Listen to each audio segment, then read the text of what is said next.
is finally time to sit down and talk about my birth story with little Miss Rayleigh. So this is going to be part 1 of my birth story, and just so everyone knows, it is a little bit traumatic, which is why it's taken me over 2 weeks to tell this story. So it all starts on July 4th, and we were sitting down having just a family day. It was actually the first day of my husband's paternity leave, which was really nice. And if you guys don't know the backstory, I was actually in preterm labor from 35 weeks on. I was in the hospital 3 times, I think. And I had over 24 hours of consistent contractions for weeks.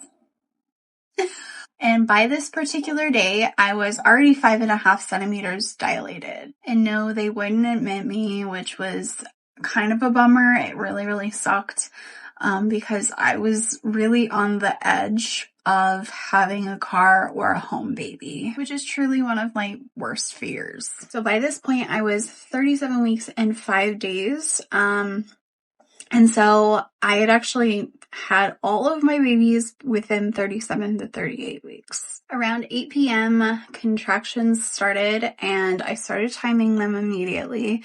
They were pretty close. I think they were like 7 minutes apart when they started. And because I was already 5.5 centimeters at my last visit, which was exactly a week from that day, I knew that I was probably around 6 centimeters. And so we immediately started packing up everything and getting everything in the car and going to the hospital.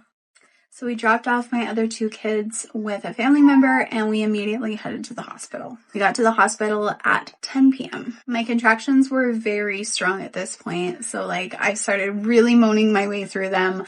I'm sure the nurses could hear me all the way down the hall. So we got into our room, and they immediately checked me. They knew that it was my 3rd baby, so they were like, we gotta check you.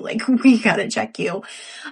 So they immediately checked me, and actually right before they checked me, I was having a contraction, and the contraction had ended, and I actually thought that my water had broken. I said this to the nurse who was going to check me, and she says, I don't see any pooling. I don't see that your water has broken.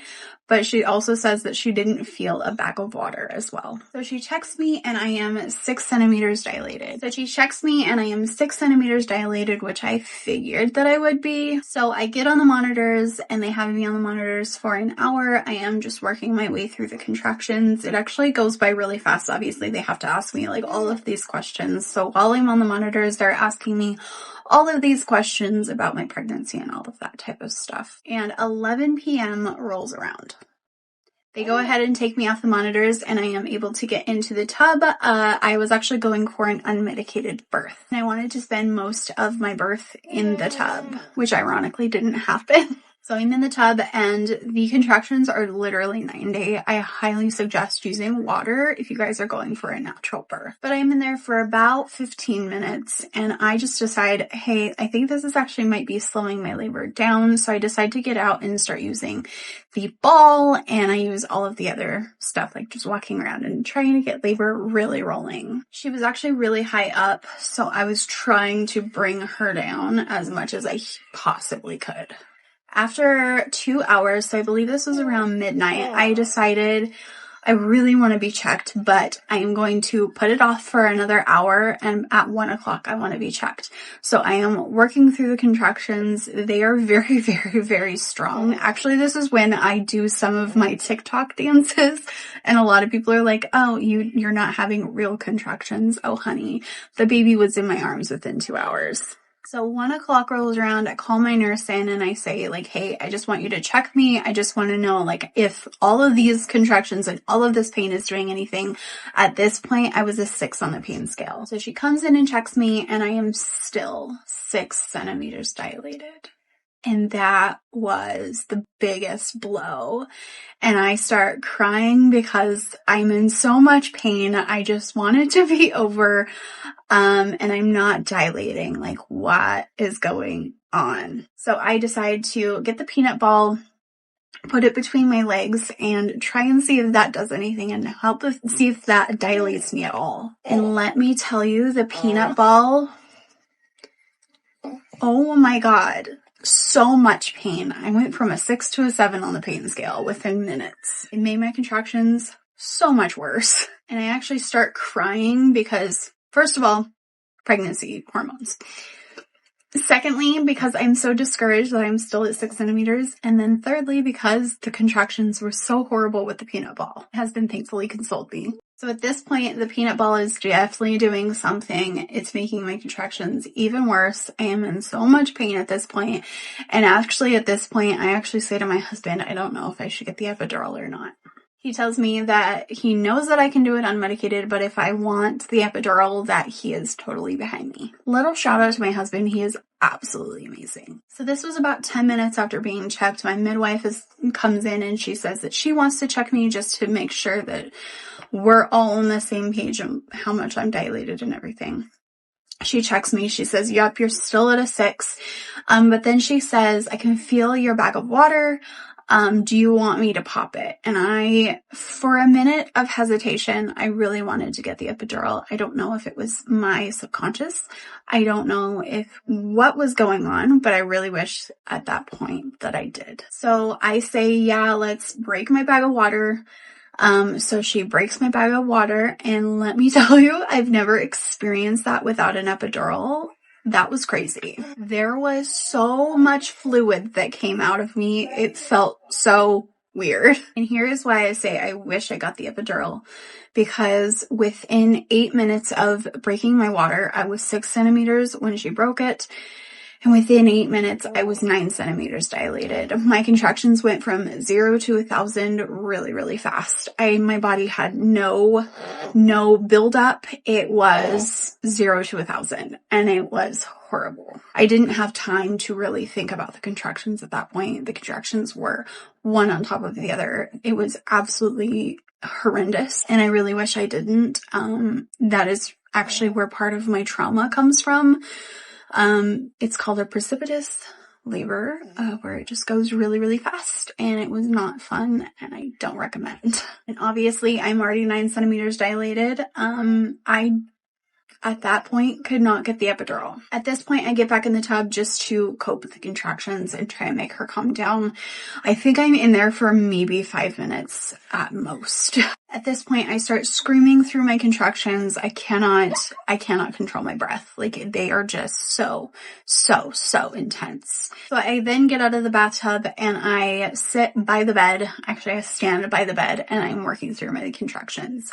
At this point, I was already 9 centimeters dilated. My labor went really, really, really fast after my water broke, and I was in so much pain. I was standing by the bed swaying. My husband was doing counter pressure on my hips, which felt absolutely amazing, by the way. But then I started to feel pushy. So I started to get up on the bed and I got up on my hands and knees.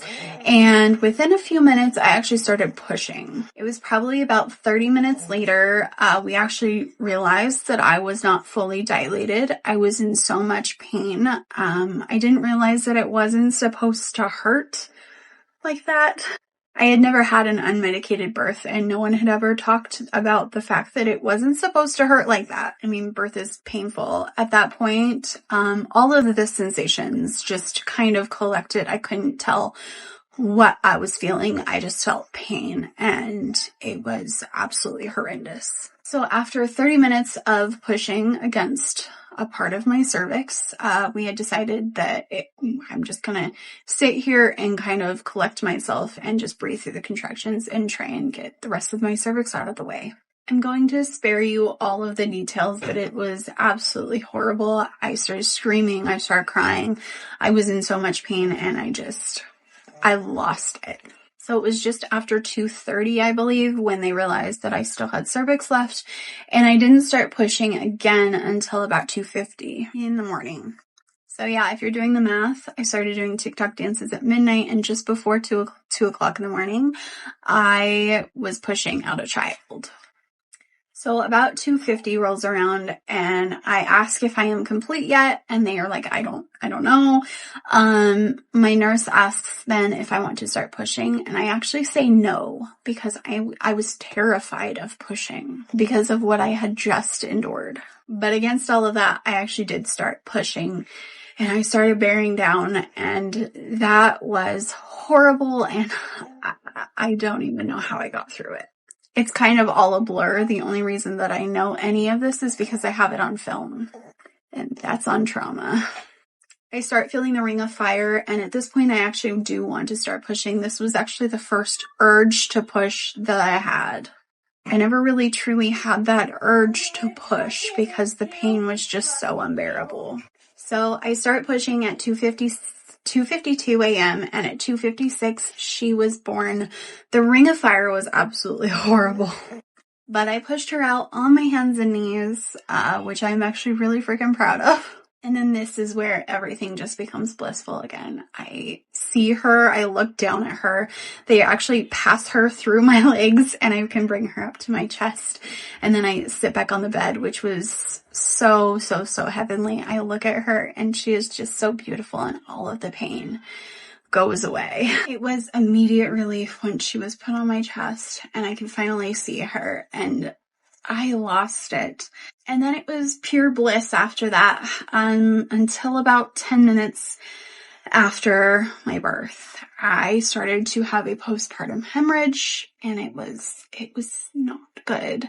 They had to do a fundal massage, which was absolutely not like a massage at all. It was a lot of pain, and I have a lot of trauma around that portion of it as well. But thankfully, they got the bleeding to stop, and everything was great.